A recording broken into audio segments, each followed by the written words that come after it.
गुज़श्ता रोज़ हुकूमत की तरफ से अरशद शरीफ की तहकीकात के लिए एक कमीशन बनाने का फ़ैसला किया गया था। तहकीकाती कमीशन की सरबराही रिटायर्ड जस्टिस अब्दुल शकूर प्राचा की सरबराही में ये फ़ैसला किया गया था। लेकिन अब उनकी जो वालदा है अरशद शरीफ मरहूम की, उनकी तरफ से इस तहकीकाती कमीशन को मुस्तरद करने का ऐलान किया गया है और ये मुतालबा किया गया है कि अरशद शरीफ कत्ल केस की तहकीकात या तो अक़वाम मुत्तहिदा के ज़रिए तहकीकाती कमीशन बनवाया जाए या फिर हाई पावर जुडिशल कमीशन बनाने का फ़ैसला किया जाए, तभी हम इस जो भी तहकीकात होंगी उनको तस्लीम करेंगे। इसके अलावा ये जो तहकीकाती कमीशन बनाया जा रहा है इसको हम मुस्तरद करते हैं, ये ऐलान किया गया है अरशद शरीफ की वालदा की तरफ से। और साथ में ही PFUJ और पूरे मुल्क भर की सहाफ़ती बरादरी से ये उनकी तरफ से अपील की गई है कि वो अपना भरपूर किरदार अदा करें। और जो बयान जारी किया गया है अरशद शरीफ वालदा की तरफ से, उनका ये भी कहना है कि ये हुकूमत जिसमें अरशद शरीफ के ऊपर पर्चे दर्ज किए गए, उनको मुल्क से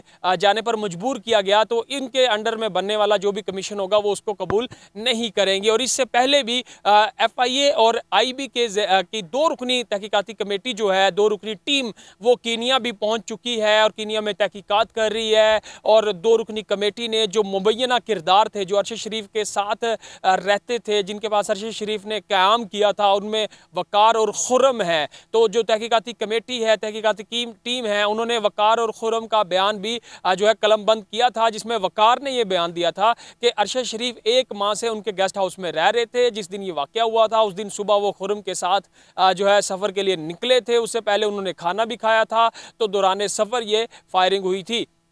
तो वकार की तरफ से ये बयान कलमबंद करवाया गया। जो खुर्रम है वो, ये दोनों भाई जो है कराची के रहायशी हैं। कराची में पिछले जो है 2000 अभी कुछ माह पहले कबल जो है 2022 में ही अगस्त के महीने में खुर्रम जो है कराची में कुछ अरसा गुजार के भी गया है। और जो उनके भाई वकार हैं वो कनाडा के उनके पास रहायशी हैं और ये अपना बिज़नेस जो है करते हैं कीनिया में। और अभी तक की जो इब्तदाई तहकीकात में जो 2 रुकनी कमेटी कीनिया में मौजूद है, उनकी तरफ से जो बयान रिकॉर्ड किया गया वो सामने आया है। अभी उनकी रिपोर्ट भी पेश होनी है, लेकिन इसके बाद एक मुतालबा किया जा रहा था कि जुडिशल कमीशन बनाने का। तो हुकूमत ने जो फैसला किया था उसको अब अरशद शरीफ की फैमिली की तरफ से मुस्तरद किया गया है। इससे पहले अरशद शरीफ की जो बीवी हैं, जो उनकी तरफ से भी, जो जवेरिया सिद्दीकी है, उनकी तरफ से भी कहा गया था कि ये हुकूमत जिन्होंने अरशद शरीफ के ऊपर मुकदमा दर्ज करवाए थे वो उनकी तहकीकात को नहीं मानेंगे। लेकिन अब उनकी वालदा का बयान भी सामने आ रहा है और उनकी वालदा का मौक़िफ़ भी यही है कि वो अगर तहकीकात कराना चाहते हैं, हुकूमत इस बारे में सिंसियर है, तो फिर अक़वाम मुत्तहिदा के जरिए या फिर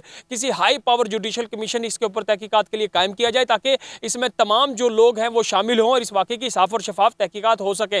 अब देखना ये होगा कि अरशद शरीफ मरहूम, जिनका कीनिया में जो है मर्डर किया गया था और उसकी अभी तहकीकात आना बाकी है कि इसमें कौन मुलव्विस है। इससे पहले फैसल वाडा एक प्रेस कॉन्फ्रेंस कर चुके हैं और उनका ये भी कहना है कि इसका जो है अरशद शरीफ के मर्डर के लिए सारी प्लानिंग जो है पाकिस्तान से हुई। वो कुछ किरदारों के नाम भी कहते हैं कि वो बताएंगे, लेकिन अभी तक उन्होंने कोई इस हवाले से नहीं बताया। और कुछ दिनों कबल DGI SPR ने भी प्रेस कॉन्फ्रेंस की थी और उन्होंने भी कहा था कि जो ARY के मालिक हैं सलमान इकबाल, उन्होंने अरशद शरीफ के बाहर जाने की अरेंजमेंट की थी और बाहर जहां पे वो क़याम पजीर थे वहां भी उन्हीं की अरेंजमेंट थी। तो अब देखना ये होगा कि जब तहकीकाती कमेटी या जुडिशल कमीशन अगर को बनाया जाता है तो फिर इस मामले की तहकीकात में क्या नया जो है मोड़ सामने आता है, क्या किस तरफ जाएंगी ये तहकीकात और क्या जो है चीज़ें सामने आती हैं। लेकिन अब तक की जो मालूमात है, अब तक की इब्तदाई तहकीकात है, उसके मुताबिक जो हुकूमत ने कमीशन बनाने का फैसला किया था उसको जो है उनकी फैमिली की तरफ से तो मुस्तरद कर दिया गया। लेकिन अब देखना ये होगा कि क्या हुकूमत अपने तौर पे ये तहकीकात करवाती है, क्या फैसला करती है। लेकिन जो 2 रुकनी टीम है